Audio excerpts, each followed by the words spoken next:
How impressive. I sometimes talk to myself, usually when no one's around.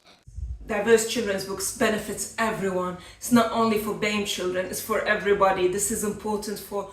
For many children, books offer comfort, adventure, and a safe haven to let their imaginations run wild. They enable children to connect with worlds and characters, building their sense of empathy and even their own sense of identity. So imagine what a child experiences when they pick a book off the shelf and the main character looks exactly like them. An annual report published by the Centre for Literacy in Primary Education found that 17% of children's books published in 2023 featured an ethnic minority character. It found that for the first time, the number of ethnic minority characters had actually dropped from the previous year by a whole 12 percentage points. Nearly half of Londoners are black and minority ethnic, according to Trust for London.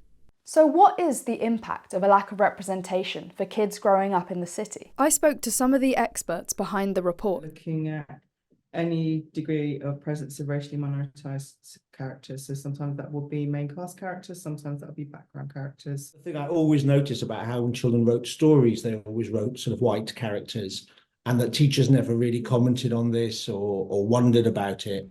And then when I try to sort of interrupt that by suggesting they draw on family names for their characters, only one child did.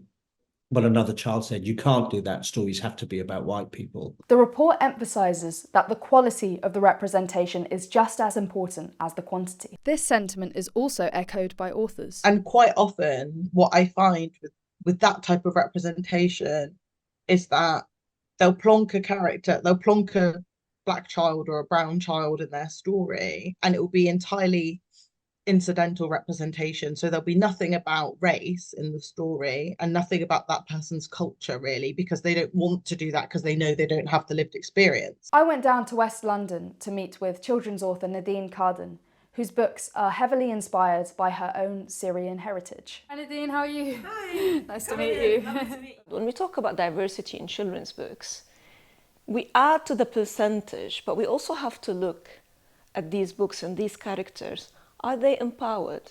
Are they authentic? Or are they a ticking box exercise? Nadine told me about the difficulties she's encountered when approaching publishers with her stories. We always get the answer that the story is really lovely, we love it, but it's niche. It's not mainstream. It's niche, that's what they say. Maybe you should write about bunnies. Since the report began, considerable progress has certainly been made. Overall, across all genres, we have come quite a long way from where we started, because where we started was just 4% of the children's books taken into account for this study featured representative titles and just 1% featured main characters of colour.